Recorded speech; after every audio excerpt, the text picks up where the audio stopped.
दोस्तों, हम लोगों का डाइजेस्टिव सिस्टम यानी पाचन तंत्र एक ऐसा मशीन है जो कि हमारे पूरे बॉडी को कंट्रोल करती है।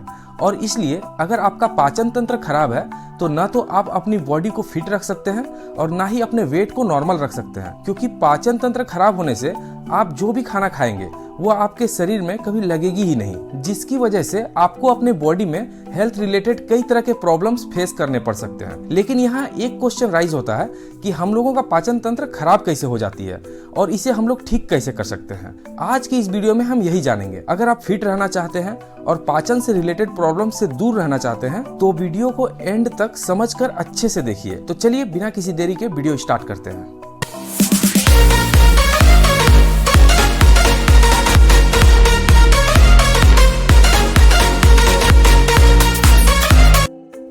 दोस्तों, हम लोगों का खाना हजम होने के लिए हमारे बॉडी में 3 चीजों का होना बेहद जरूरी है। सबसे पहला एंजाइम यानी कि पाचक रस, दूसरा प्रोबायोटिक्स यानी कि अच्छे बैक्टीरिया और तीसरा डाइटरी फाइबर। अगर आपके बॉडी में ये तीनों चीजों में से किसी एक की भी कमी हो तो आपका पाचन तंत्र सही से काम नहीं कर सकता।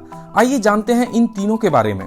सबसे पहले बात करते हैं एंजाइम के बारे में, यानी कि पाचक रस के बारे में कि ये होता क्या है, इसकी कमी को कैसे पूरा किया जा सकता है। दोस्तों, पाचक रस यानी कि एंजाइम हमारे पेट में खाने को तोड़ने का काम करती है। खाना ठीक से हजम हो जाए इसके लिए हमारे बॉडी में पाचक रस का होना बेहद जरूरी है।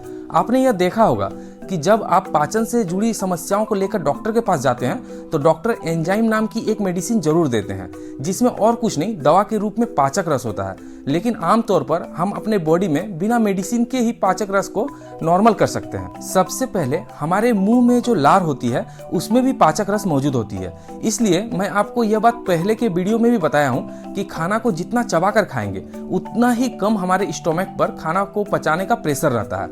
आधा से ज्यादा खाना मुंह में ही पच जाता है। आयुर्वेद के अनुसार हमें हमारे खाने के हर एक निवाले को कम से कम 32 बार चबाना चाहिए। इससे खाना आपके मुंह में ही अच्छे से टूट जाता है और जब इस खाने को अंदर लेते हैं तो हमारा स्टोमक से भी पाचक रस निकलता है जो खाने को अच्छी तरीके से पचाने में हेल्प करता है। लेकिन प्रॉब्लम तब स्टार्ट होती है जब आप खाना खाने के तुरंत बाद पानी पीते हैं। इससे हमारा पाचक रस पतला हो जाता है। इसलिए आपको खाना खाने के आधा घंटा पहले और खाना खाने के 1 घंटा बाद ही पानी पीना चाहिए। इसके अलावा कुछ खाने की चीजों की मदद से भी आप पाचक रस को बढ़ा सकते हैं।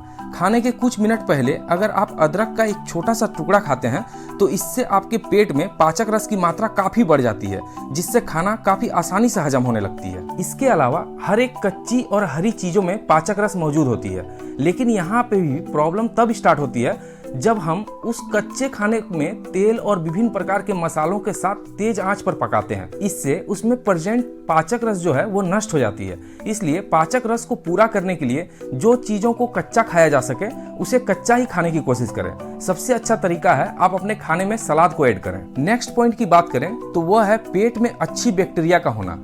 आप में से बहुत से लोगों के मन में यह आ रहा होगा कि बैक्टीरिया तो हमारे बॉडी को नुकसान पहुंचाती है, तो भला यह पाचन शक्ति को कैसे बढ़ाने में हेल्प करती है।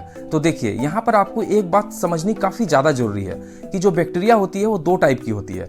एक होता है बुरा बैक्टीरिया और दूसरा होता है अच्छा बैक्टीरिया। बुरा बैक्टीरिया हमारे बॉडी में बीमारियां पैदा करती है, जबकि अच्छे बैक्टीरिया जो होते हैं वो खाने को हजम करने के साथ साथ शरीर में और भी कई कामों को करने में हेल्प करते हैं। और इतना ही नहीं, अच्छे बैक्टीरिया की हमारे बॉडी में कमी हो जाए तो उससे पाचन में गड़बड़ी, जल्दी बीमार पड़ना, कब्ज, गैस और ब्लोटिंग होना और भी कई सारी बीमारियों का सामना हमें करना पड़ सकता है। जो लोग ज्यादा ऑयली खाना खाते हैं उनके बॉडी में अक्सर ही बुरे बैक्टीरिया की क्वांटिटी बढ़ जाती है, जिससे पाचन तंत्र खराब होता ही है और साथ ही साथ कई सारी बीमारियों का सामना भी उसे करना पड़ता है। इसलिए अगर आप बेहद ज्यादा तेल से बनी चीजें, चीनी से बनी चीजें, पैकेट और फास्ट फूड को खाएंगे तो जाहिर सी बात है कि आपके बॉडी में अच्छे बैक्टीरिया की कमी हो ही जाएगी। यह भी आपका पाचन खराब होने का एक मेजर रीजन हो सकता है। पेट में अच्छे बैक्टीरिया को बढ़ाने के लिए आप दही का यूज कर सकते हैं।